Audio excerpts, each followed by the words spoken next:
je vais vous parler aujourd'hui de vous.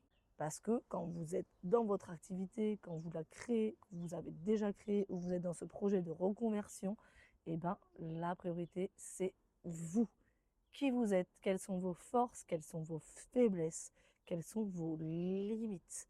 Parce que si vous avez dès le départ checké tout ça, et ben derrière, ça sera beaucoup plus simple d'être plus aligné, plus ancré avec votre valeur et votre projet d'activité et de développement. On va commencer par ces forces.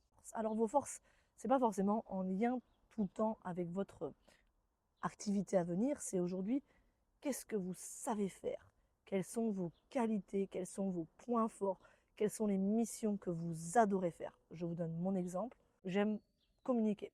Je suis à l'aise à l'oral, j'aime travailler en équipe et surtout, eh ben, je sais mener des séances de coaching sportif, je sais animer des groupes, je sais parler derrière une vidéo, je sais accompagner des gens dans leur projet de création d'activité, je sais conseiller, je sais diagnostiquer une situation. Voilà, je sais faire des choses. Donc, vous allez prendre un papier et un crayon et de mettre je sais faire ça, je sais parler en public, j'ai cette qualité-là, je suis quelqu'un d'autonome, je suis quelqu'un qui apprend vite, je suis autodidacte, j'aime travailler en équipe, force, votre expérience, tout ce qui va pouvoir vous aider pour la suite.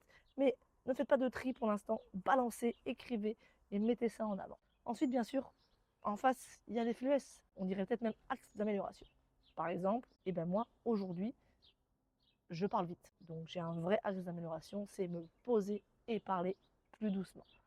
Je ne suis pas forcément aussi quelqu'un de super organisé, c'est-à-dire j'ai plein d'idées et des fois j'ai du mal à me cadrer et il faut que je demande de l'aide à l'extérieur pour me cadrer. Vous voyez, j'ai ma faiblesse et je sais déjà que c'est un axe d'amélioration et comment je peux l'améliorer. Est-ce que c'est surmontable seul? La plupart du temps oui. Est-ce que ça devient insurmontable?